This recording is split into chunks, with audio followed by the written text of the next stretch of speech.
다른 사람들의 이야기를 들으면서 저런 사람도 있구나 하며 웃어넘겼던 제가 이렇게 사연을 신청하게 될 줄은 몰랐네요. 일단 제 소개를 하자면 현재 40대 후반의 여성이며 두 아이의 엄마이기도 한 사람입니다. 저는 굉장히 어린 시절에 결혼을 했어요. 엄청난 사랑?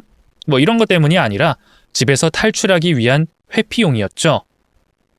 저희 집안은 그렇게 좋지 않았습니다. 가난했다, 힘들었다 이런 게 아니에요. 좋지 않다는 건 솔직히 어디에도 털어놓지 못하는 그런 부끄러운 집이라는 뜻이죠. 저희 부모님은 저를 낳고 1년이 되지 않아서 이혼을 했습니다. 그리고 저는 어머니 손에서 자랐는데 제가 자라면서 바뀐 새아빠는 총 6명이었어요. 그중에 결혼식은 총 4번을 했죠. 즉, 저의 어머니는 외로움을 절대로 참지 못하는 사람이었습니다.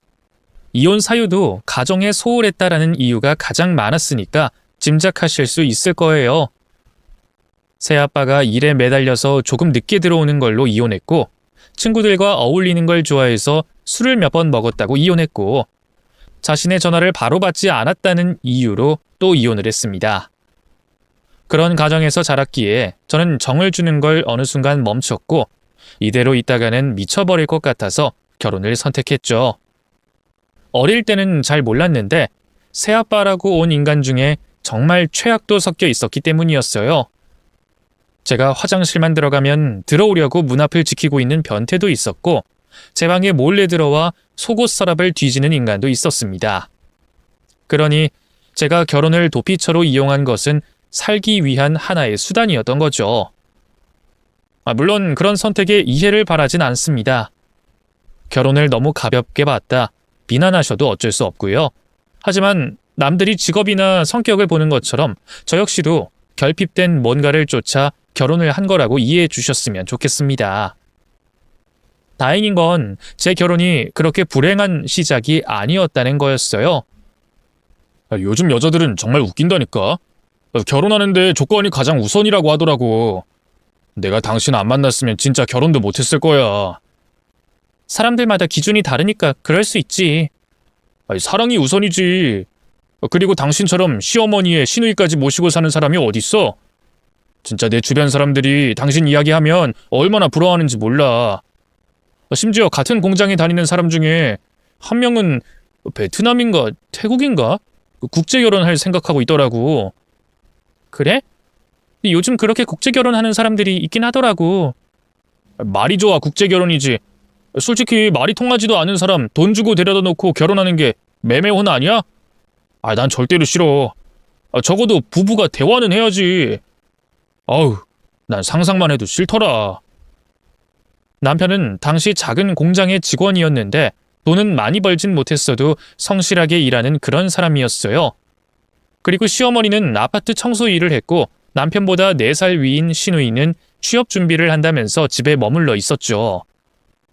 저 역시도 그전까지는 일을 하고 있었지만 결혼 후 바로 아이를 임신하는 바람에 집에서 쉬고 있었습니다. 그러다 보니 시누이와 자주 얽히는 일이 있었죠. 그래도 흔히 말하는 시집살이도 없었고, 모두가 제가 이 집에 시집 와준 것만으로도 감사하다고 그렇게 생각했던 것 같습니다. 올케, 반찬이 이게 뭐야? 무슨 잡초를 뽑아서 식탁에 올렸나? 내 동생이 준 돈은 어디로 가고 고기 하나 없는 밥상을 올려? 그게 이번 생활비가 좀 많이 나갔어요.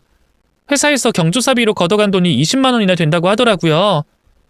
고작 20만 원 가지고 이러는 거야? 와, 진짜 애 2번만 더 가지면 아주 쫄쫄이 굶겠네. 넌 밥상머리에서 왜 그런 말을 해? 어련히 얘가 다 알아서 할 텐데. 그리고 너 언제까지 집에서 이렇게 있을 거야? 그놈의 취업 준비는 언제까지 할 거냐 이 말이야. 엄마는 왜 나한테 그래? 왜 불똥이 나한테 튀는데? 새아가가 잘못한 게 없는데 반찬 투정하는 너한테 튀지. 그럼 누구한테 튀어?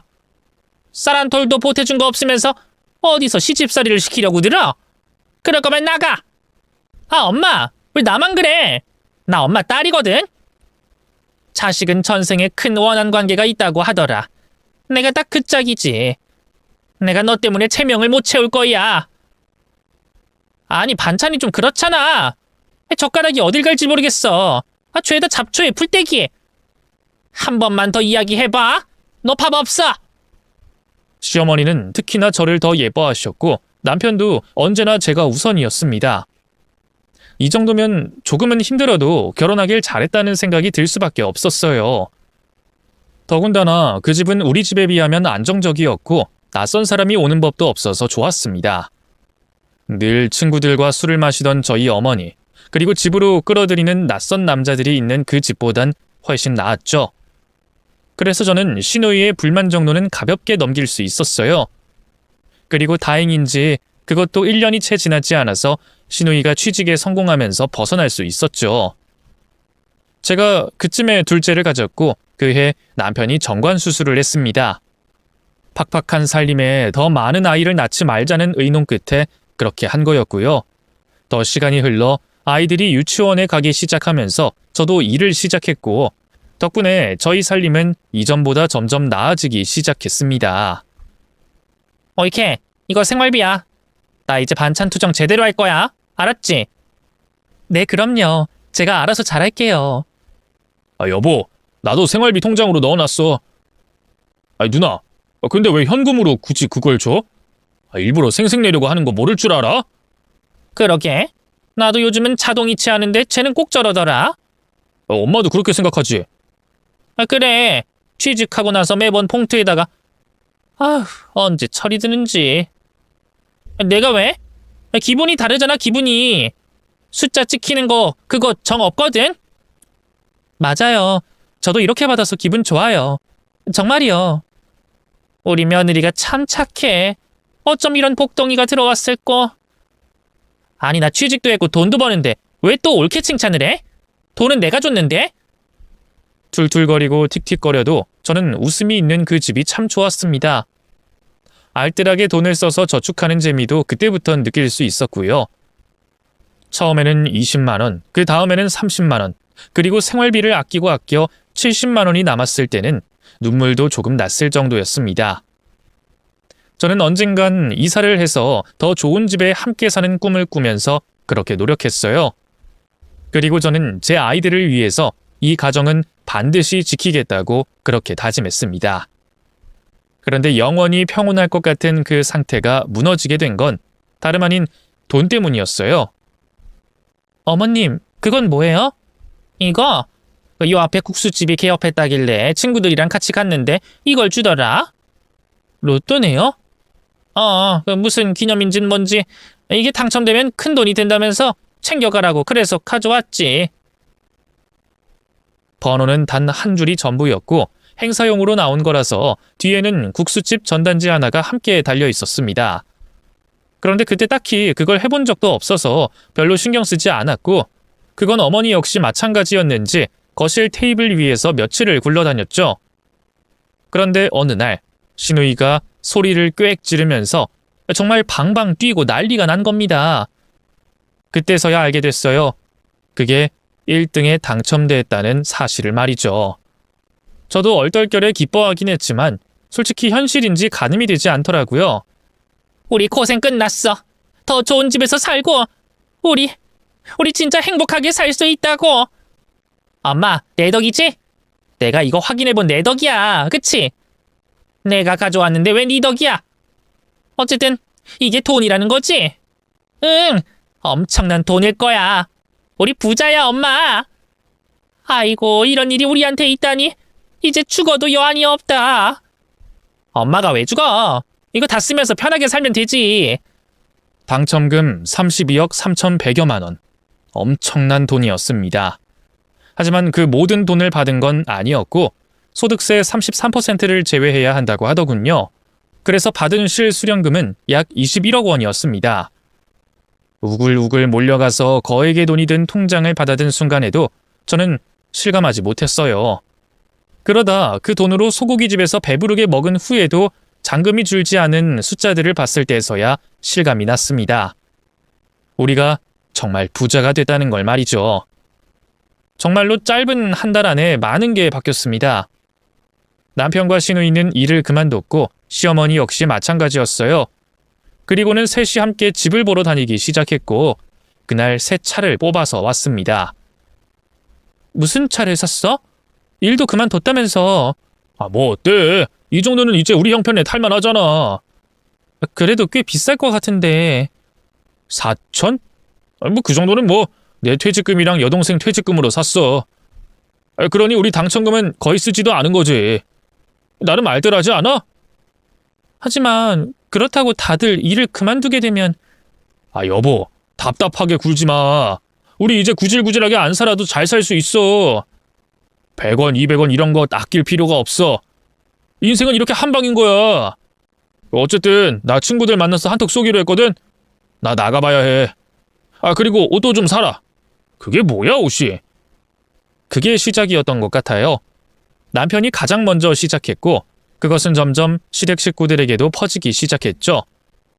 저는 마치 물 위에 떠 있는 기름처럼 섞이질 못했습니다. 오이케, 애들 옷 좀 어떻게 할 수 없어? 우리 집도 이사했는데 언제까지 그렇게 키울 생각이야? 그리고 머리 좀 해. 이게 뭐야? 동네 수준 떨어진다고 사람들이 욕할걸? 제 머리요? 왜요? 깔끔하게 묶었는데? 뭐라고 해야 하지? 약간 빈티? 없어 보인다고 해야 되나? 그런 게 있어. 적당히 구색 좀 맞춰봐. 내 동생이 부부 동반 모임도 나가고 싶은데 쪽팔려 하잖아. 다른 사람도 좀 신경 써야지. 아니야? 그리고 음식도 좀 고급진 그런 거 없어? 유산슬이나 아니면 스테이크 같은. 제가 그런 걸 잘 할 줄 몰라서요. 할 줄 아는 게 있긴 해. 그건 잘하지? 된장찌개에 청국장 같은 그런 음식. 이제는 나 질려서 그런 거 딱 질색이야. 그러니까 요리 학원을 다니든가 노력을 좀 하라고, 노력을. 알겠어요. 에미야, 나 오늘 내일에서 제주도 여행 다녀올 거야. 그 청소할 때 소파에 물걸레질하면 안 되는 거 알지? 제발 조심해서 좀 치워. 저게 얼마나 비싼 소파인 줄 알아? 네, 어머님. 답답해서 원. 돈이 있으면 더 행복할 수 있을 거라는 믿음은 딱 한 달 만에 깨지고 말았습니다. 오히려 이전보다 가족들이 모이는 횟수는 줄어들었고 제 아이들과 있는 시간이 더 없었죠. 저 역시 노력을 안 한 건 아니었어요. 하지만 타고난 천성을 버릴 수가 없는지 돈도 함부로 쓰지 못했고 머리하고 옷을 사 입는 게 아까운 건 어쩔 수 없었죠. 그래도 남편이 준 돈을 아끼면서 이전보다는 훨씬 저 스스로에게 투자를 했습니다. 그럼에도 시댁 식구들의 소비는 따라갈 수가 없었어요.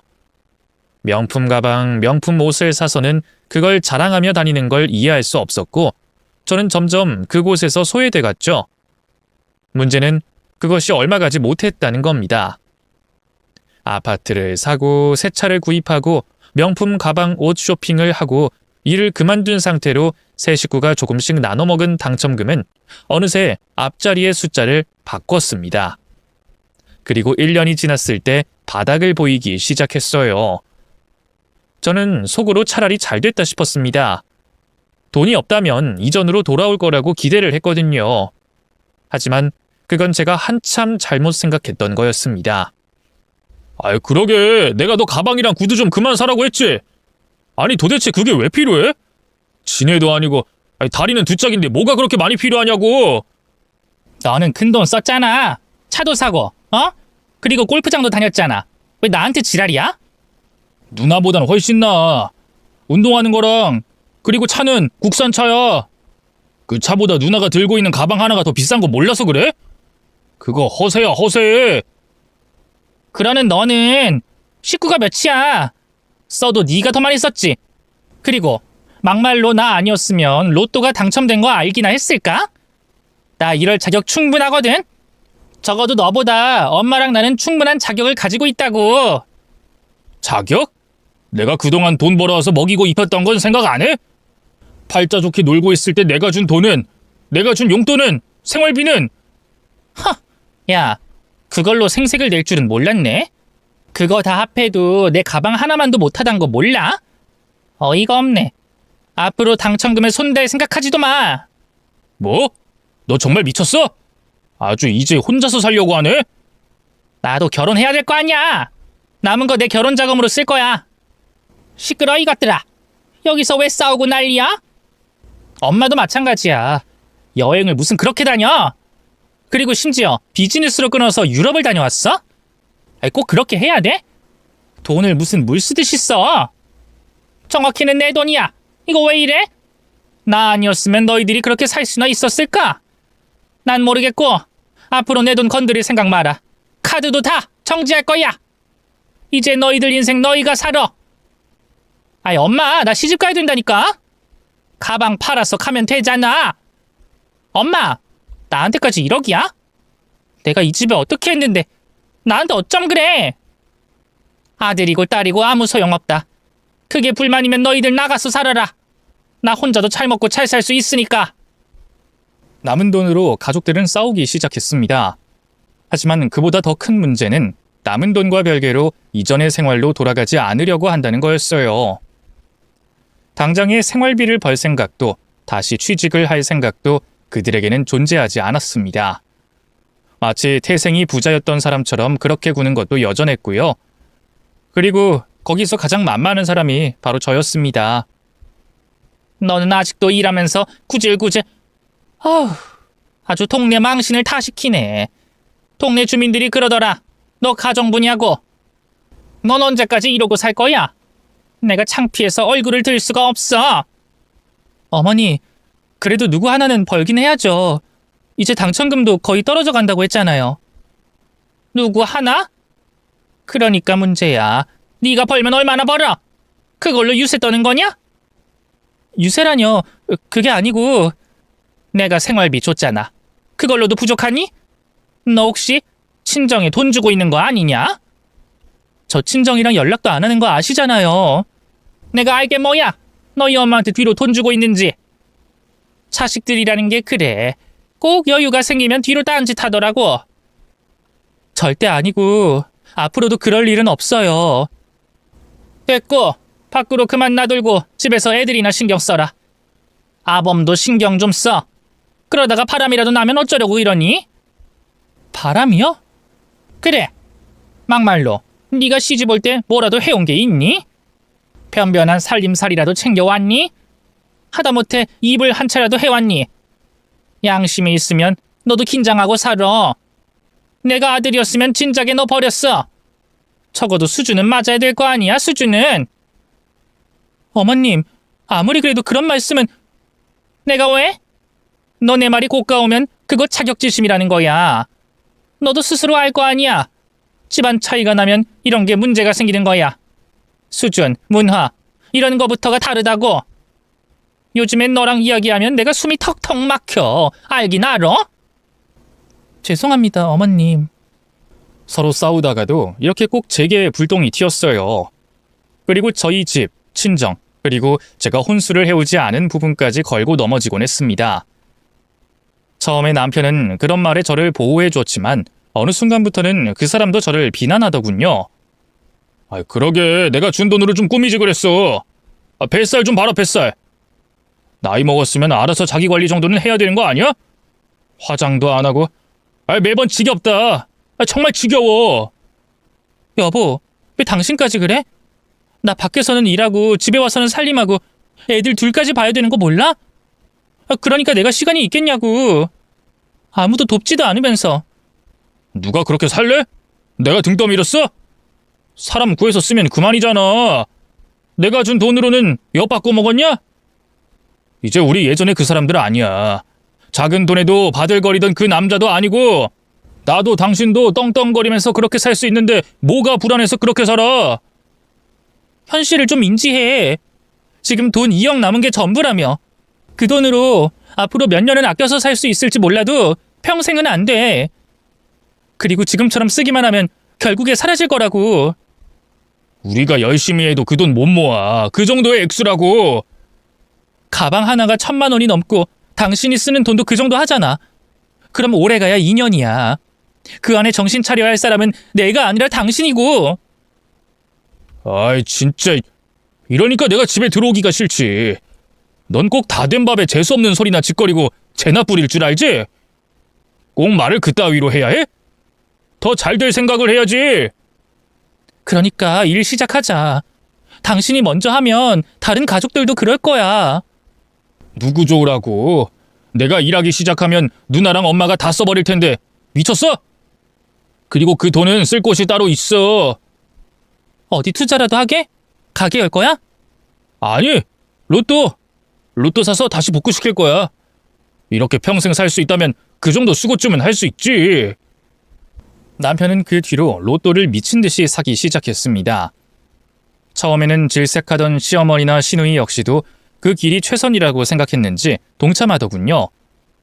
꿋꿋하게 이전처럼 돈을 벌고 돈을 모은 건 저뿐이었죠. 혹여나 이런 모습이 아이들에게 좋지 않게 인식될까봐 아이들 교육도 철저히 시켰습니다.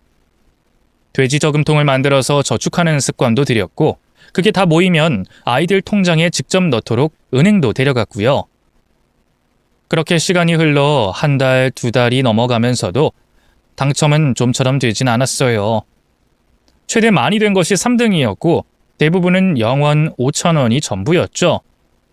그럼에도 포기를 모르더군요. 그럴수록 더 많은 돈을 쏟았고 한 가게에서 10만 원어치 그리고 다른 가게까지 다 돌면서 엄청난 양의 로또를 사들이기 시작했습니다. 이번에는 예감이 좋아. 진짜 이번 주는 반드시 우리가 될 거야. 맞아, 나 꿈도 진짜 좋은 거 꿨어. 그래? 그럼 네가 사온 것부터 확인하자. 분명 이번에는 확실히 될 거라고. 우리 각자 사온 게 당첨되면 그 사람 몫은 50%로 하는 거 약속하고 해. 이렇게 나눠서 쓰는 거 나는 못하겠거든? 뭐? 내 당첨금은 다 나눠 쓰고 이제 와서 그러자고? 그럼 엄마는 10% 더. 이렇게 해. 어때? 이번에 엄마가 또 되면 엄마도 그게 훨씬 좋지? 아니야? 아이, 크야. 그래 엄마. 이제는 딱 나누고 절대 침범하지 않는 게 훨씬 좋잖아. 아유, 그래, 좋아. 그럼 당첨자 50%, 그 외에 내가 되면 10% 더. 이렇게 하는 걸로 해. 알았어. 저는 무슨 경기장의 한복판에 온 느낌을 받았습니다. 싸울 때는 피 터지게 소리 지르면서 싸우다가도 로또 앞에 서면 모두 한마음 한뜻이 되는 것처럼 보이더군요. 하지만 그것도 1년이 넘어가면서 끝을 보이고 있었습니다. 모두 로또로 탕진했다고 할 수 없었지만 남은 2억에서 꽤 큰 비중을 로또로 썼고 그 외에는 이전처럼 쇼핑이나 골프, 여행 경비로 모두 날리게 된 거였죠. 저희에게는 결국 아파트만 남았지만 다시 이전의 생활로 돌아가는 대신 아파트를 팔고 작은 집으로 이사를 하기까지 했습니다. 이제 무슨 일이 있어도 그들의 소비 습관은 멈추는 게 불가능해 보였어요.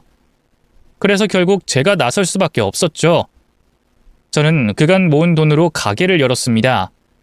짬뽕 가게였는데 분점이 생긴 지 얼마 되지 않아서 충분한 교육을 받고 이름을 이을 수 있었어요. 인테리어나 식자재나 그 부분도 본점에서 크게 터치하지 않아서 운영하기가 굉장히 편하고 좋았습니다. 그래서 제가 교육을 받았고 돈이 모자란 부분은 제 친구가 투자를 하게 되면서 채울 수 있었죠.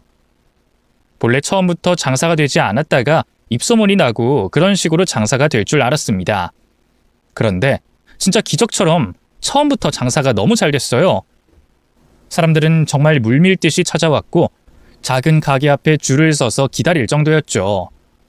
때문에 직원을 한 명 더 뽑았고 제 친구까지 나서서 도와줘야 겨우 버틸 수 있었습니다. 하루 매출은 200만 원이 훌쩍 넘었고 쉬는 날을 제외해도 한 달 수익은 5천만 원 내외였죠. 그렇게 제가 장사에 여념이 없을 때도 시댁 식구들은 여전했습니다. 나 진짜 이 사람 아니면 결혼 못한다고.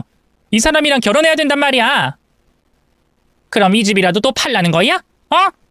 넌 정신이 어디 간 거야? 그럼 어쩌라고? 나도 맨몸으로 가? 그럼 올케처럼 저렇게 구박받을 텐데? 내가 구박을 뭘 했다고? 했지.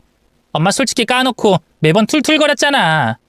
이불이 한 층이 두 층이 이러면서 엄마는 엄마 딸이 그런 꼴 당하면 좋겠어? 어? 그니까 나 결혼 좀 시켜줘. 이 집을 팔든 뭘 하든, 응? 나 이미 가방도 몇 개나 팔았다고. 이제 데이트하려면 내 가방 다 팔아야 해. 제일 멍청한 짓이 비싸게 주고 사서 싸게 파는 거야, 이 멍청아. 엄마는 딸한테 멍청이라니.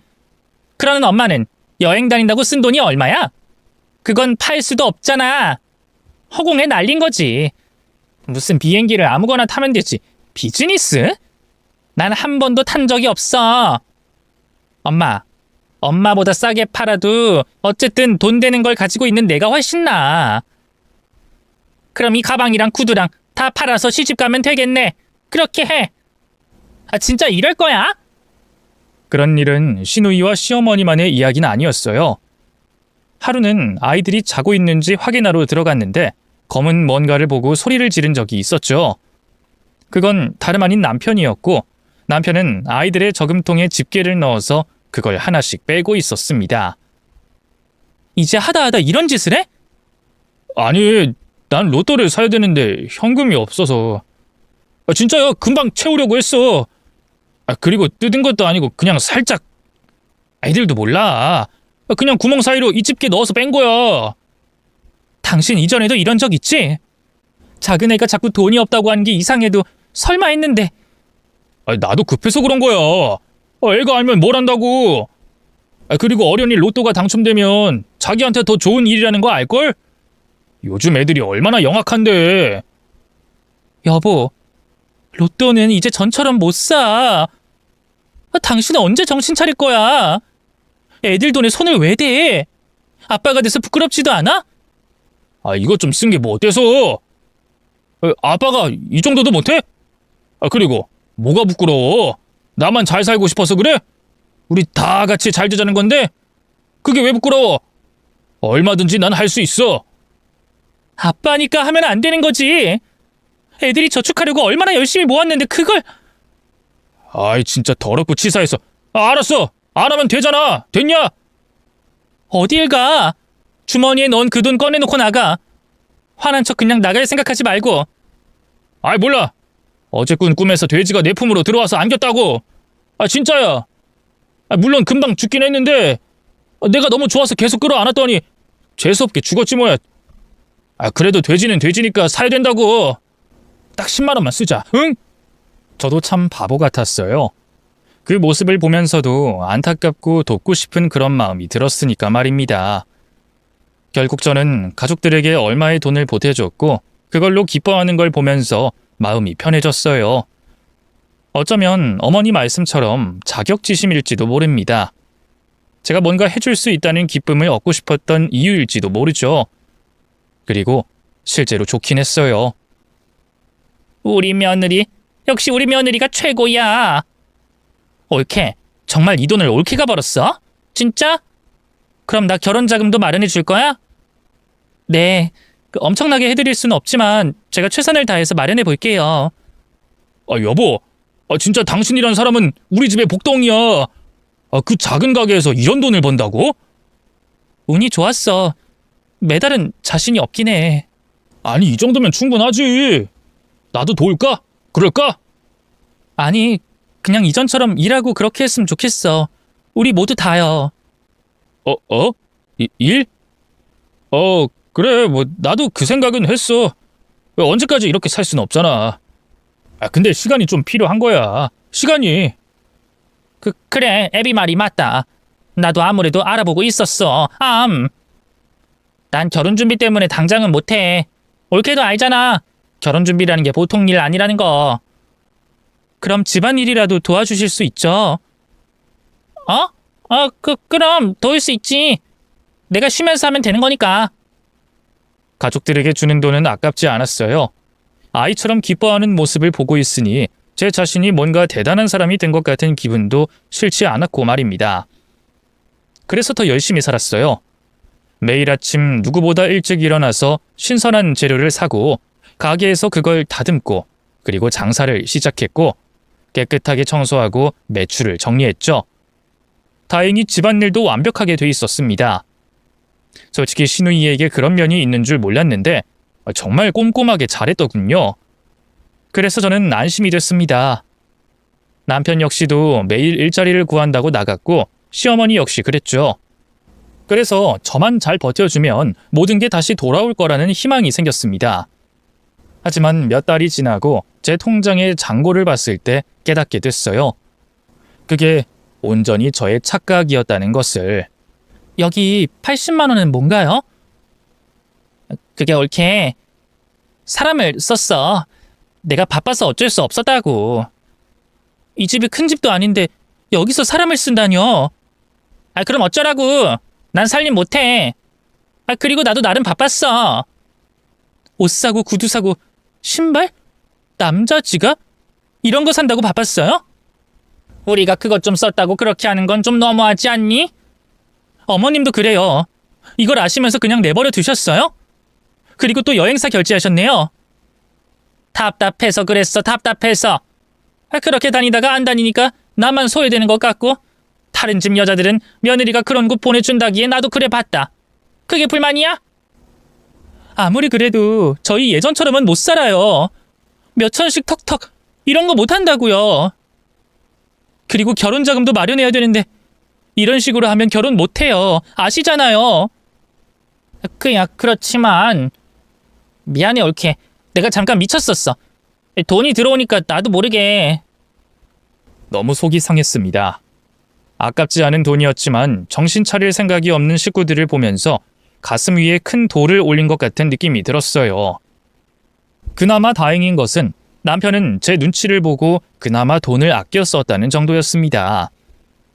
물론 그 돈 역시도 적지 않았지만 말이죠. 그래도 제가 뭐라고 한 이후에는 한동안은 잠잠했습니다. 쉬지 않고 울리는 카드 결제 문자 소리가 줄어들었으니까요. 그런데 어느 날 통장을 확인해 보니 제 통장에서 돈이 빠져나가 있었습니다. 그것도 여러 번에 걸쳐서 3,000이라는 큰 돈이었죠. 그 날짜를 되짚어 보니 갑자기 제 휴대폰이 필요하다면서 가져간 게 떠올랐고 그건 바로 남편이었습니다. 미쳤어? 왜 그 돈이 필요한 건데? 내가 말했잖아. 그 돈으로 당신 누나 결혼 준비 도우려고 했다고. 왜 그걸 내 허락도 없이 마음대로 써? 뭐 어때? 어차피 그 돈이 그 돈인데. 어디에 썼는지 바른 대로 말 못해? 엄마! 당신 시어머니한테 썼어. 그럼 어쩌냐? 그렇게 울고 슬퍼하는데. 노인네 마지막 소원이라는데 그것도 못해줘? 엄마 덕에 이렇게 편하게 살았는데 우리 그 정도는 해줄 수 있잖아. 여행 한번 보내고 그리고 나서 내가 일해서 채우려고 했었어. 무슨 여행이길래 자기 딸 결혼 자금으로 여행을 하겠다는 건데? 어디 크루즈라도 타신대? 그게 아니라 우리 엄마가 저번에 이코노미로 여행 갔다가 허리고 다리고 너무 아파서 죽을 것 같았대. 그럼 어떡해? 아들 된 도리가 있는데 우리 엄마 비즈니스 타야 될 거 아니야. 지나가는 똥파리도 웃겠다. 지금 우리 형편에 그럴 수 있어? 이 집은 전세고 백수인 당신 식구들의 결혼 준비한다는 시누이에 우리 애들 둘 이렇게 살고 있는데 비즈니스? 당장 취소해, 당장! 취소 못해. 그리고 당신도 혜택 받았잖아. 엄마 덕분에 우리 이렇게 살았던 거야. 내가 무슨 혜택을 받았는데? 양심 있으면 말해봐. 내가 무슨 혜택을 받았는지. 그게 좋은 아파트 거기서 살았잖아. 꿈에서도 그런 집에서 살 수 있었을까? 지금은 비록 이렇게 됐지만 어쨌든 당신도 생활비도 그래 당신이 벌어서 한 건 알지만 어쨌든 삶이 윤택해진 건 있었잖아. 내가 산 차도 탔고. 결국 난 그 집에서 산 게 전부네. 근데 내가 왜? 내가 받았잖아. 부부는 하나야. 그럼 당신도 엄마한테 갚아야 할 의무가 있는 거고. 너무 지치고 힘들어서 그 순간 저는 울음을 터뜨리고 말았습니다. 아무리 노력해도 다시 돌아갈 순 없구나. 그걸 느꼈고 이곳에 더 머물러도 소용없다는 걸 인정해야 했죠. 하지만 저는 가족을 지키고 싶었습니다. 너무나 변해버렸지만 오래전 기억을 더듬어가며 저는 버티려고 노력했어요. 그런데 제가 뒤늦게 발견한 것은 남편에게 준 카드의 사용처였습니다.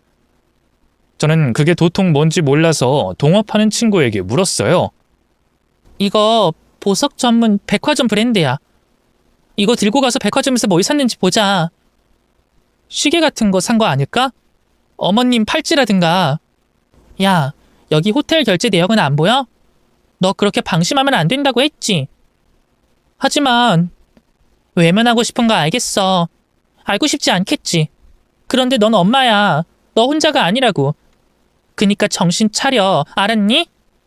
보고 싶지 않아도 앞을 똑바로 봐야 할 때가 있어. 아이들 데리고 있다면 네가 중심을 잡아야지.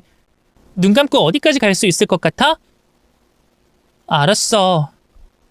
결국 저는 사용처를 알아보기 위해 친구와 백화점으로 갔고 그곳에서 뭔가를 묻기도 전에 그걸 어디에 썼는지 알 수 있었습니다. 어떻게 그게 가능했냐고요? 남편이 저보다 먼저 그곳에 있었기 때문이었죠.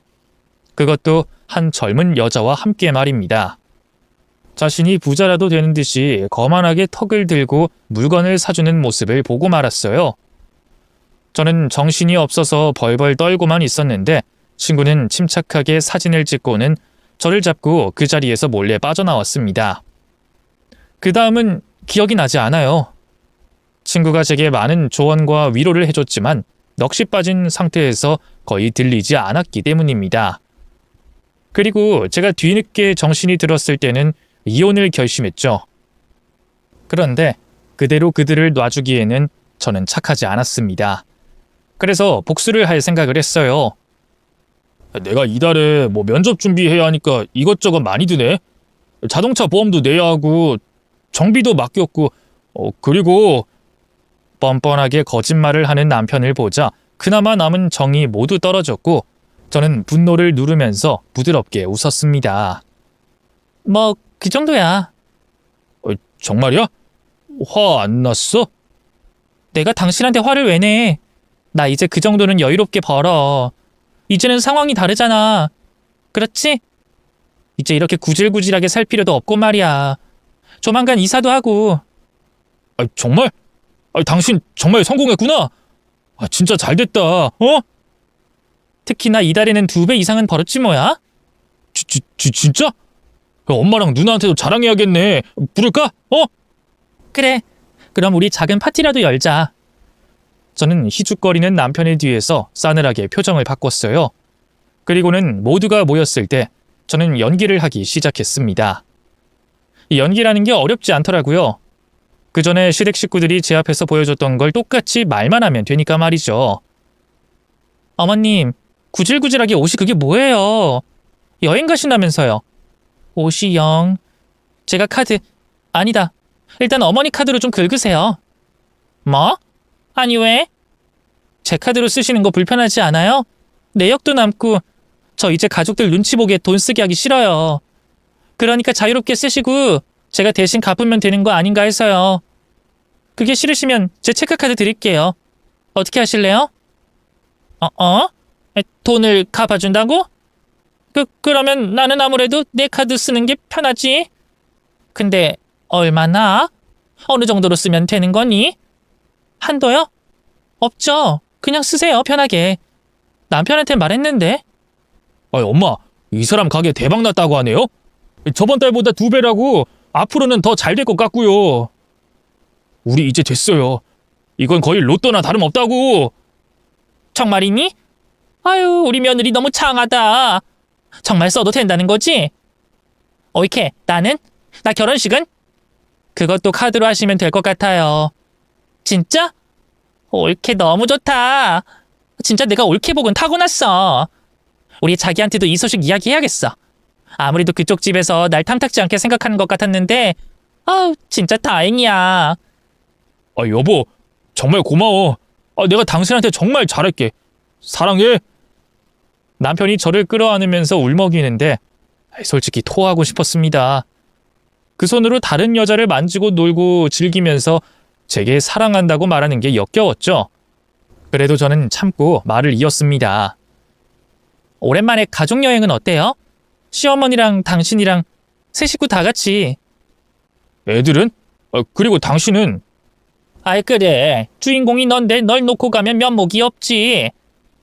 저는 장사를 쉬지 못하고 애들까지 데리고 가면 편하게 쇼핑하고 놀 수가 없잖아요. 그러니까 제가 데리고 있어야 재밌게 노시죠. 그래? 우리야 그러면 너무 고맙지.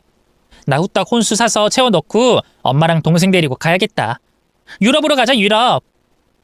일본이 좋지 않나? 아니 난 온천 하고 싶은데. 어디든 난 면세점만 있으면 상관없긴 해. 그래요, 어디든 가세요. 대신 제가 정한 날짜로 가능하시죠? 애들 봐줄 사람이 없어서. 그럼 우리 예쁘고 능력 있는 며느리, 내 며느리를 위해서 뭔들 못해? 여보, 편한 시간 말해봐. 그럼 우리가 맞추면 되니까. 모두가 정말 쉬지 않고 카드로 쇼핑을 하고 다녔습니다. 해외에서 입을 것, 신을 것, 모자, 선글라스, 팔찌, 목걸이, 향수와 화장품까지도 마구 말이죠. 결국 이민이라도 갈 사람들처럼 잔뜩 짐을 신상 트렁크에 넣고는 그렇게 출발하는 걸 저는 봤습니다. 그때부터가 저는 시작이었어요. 일단 저는 그간에 모은 증거를 들고 변호사에게 찾아갔죠. 여자 변호사님이었는데 성격이 아주 시원한 그런 분이셨습니다. 휴대폰 문자, 전화 기록, 그리고 백화점에서 찍은 사진과 그 뒤에 남편을 따라다니며 모은 증거까지 모두 드렸죠. 변호사님은 자신이 알아서 탈탈 털어서 모든 걸 주겠다고 했고, 여자는 따로 상간녀 소송을 진행하겠다고 했습니다. 그리고는 이혼을 결심한 저를 독려하며 이런 말씀을 하시더군요. 그런 말이 있더라고요. 여자는 돈이 없으면 본성이 나오고 남자는 돈이 생기면 본성이 나온다고요. 그러니까 혹시 돈 때문에 잠깐 이럴 거라고 생각은 안 하시는 게 좋아요. 종종 후회하면서 취하하는 경우도 많거든요. 근데 그런 분들의 50%가 결국 다시 저를 찾아오더군요. 그럼 나머지 50%는 같이 사는 건가요? 아니요. 취소한 게 쪽팔려서 다른 변호사를 찾아간 거죠. 그러니까 후회하지 마시고 아이들 위해서도 얼른 벗어나시는 게 좋겠어요. 그리고 이런 케이스는 오히려 의뢰인분이 없으면 다시 이전처럼 돌아올 확률이 큽니다. 네. 그리고 이런 복수는 하지 마세요. 잘못 걸려서 역으로 고소당할 수도 있어요. 구두 약속도 함부로 하지 마시고요. 앞으로는 모든 행동 저와 상의하셨으면 좋겠어요. 감사합니다.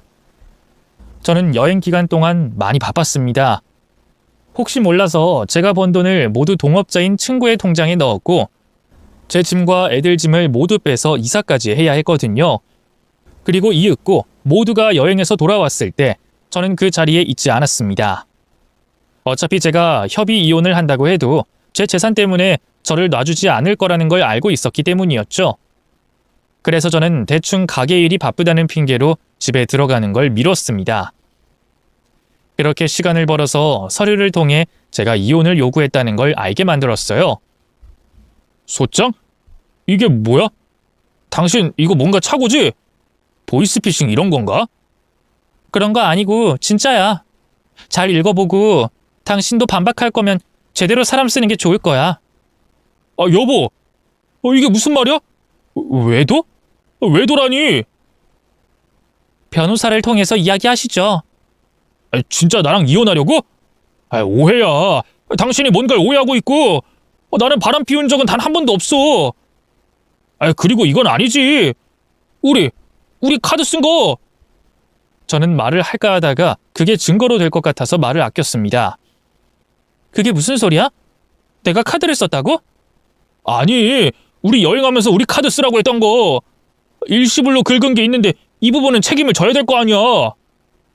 명품 사고 쇼핑하고 여행 다니고 애들은 뒷전이고 아내는 돈 벌게 하고 이걸 내가 왜 책임져야 하는데? 나 할 만큼 했어. 이제 정신 좀 차리라고 했잖아. 언제까지 부자인 척 그렇게 살 거야? 당신 지금 무슨 말 하는 거야? 이거 분명 당신이 갚아준다고 했잖아. 내가? 진짜 무섭다 당신. 이제 자기들 빚까지 나한테 주려고 하네? 신우이는 결혼 비용을 내라고 하더니 정말 뻔뻔하다. 그리고 적어도 그게 부탁이면 외도는 하지 말았어야지. 날 무시하고 날 깎아내렸어도 난 참고 버텼을 텐데. 애들 아빠 자격을 잃은 건 당신이야. 그러니까 이상한 소리 할 거면 변호사 통해서 대응하고 소송 전략 새로 짜서 덤벼. 저는 제게 차례로 전화가 오는 걸 다 받았습니다. 시어머니는 울면서 사정했고 시누이는 울다가 욕을 했다가 화를 냈다가 다시 울기를 반복하더군요. 식구라고 가족이라고 믿었지만 그들은 제가 지갑 이상으로 보이지 않는 모양이었습니다. 왜냐면 그 긴 통화 속에서도 이혼은 하지 말고 남아달라는 말이 없었어요. 그저 돈. 모든 게 돈 이야기뿐이었죠. 결혼을 하지 못할까봐, 카드값을 갚아주지 않을까봐 다들 그 부분에만 신경을 썼습니다. 그래서 쥐똥만큼 남아있는 동정심마저 싹 사라졌어요. 그래도 내가 아니었다면 지지 않았을 빚이니 그거라도 갚아줘야지 하는 생각은 했지만 그럴 마음이 씻겨 내려갔죠. 그렇게 저는 그 지긋지긋한 집에서 탈출했습니다. 그리고 바로 오늘 이혼이 마무리됐죠. 그간 저는 많이 변했어요. 저는 구질구질하게 살지 않았고 저 자신을 위해서 돈을 쓰는 법도 배웠습니다. 그리고 매번 싸우고 다투던 그 집에서 나와 생활하면서 아이들도 많이 안정된 것 같아서 기분이 정말 좋아요. 어쩌면 제가 한 선택 중에 가장 잘한 일이 될지도 모르겠죠. 아이들을 위해 끝까지 버티려고 했던 가족이란 울타리에서 나오니 그제야 알겠더라고요.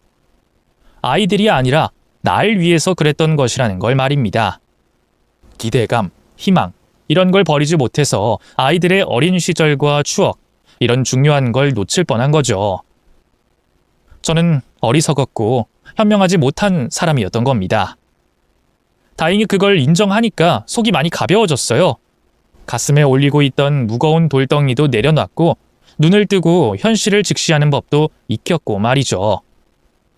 지금은 바쁘지만 늘 함께 저녁을 먹고 행복하게 웃고 이야기하는 일상으로 돌아와서 너무 행복하네요. 앞으로 저와 저희 아이들 함께 잘 살겠습니다. 저희 많이 응원해 주세요.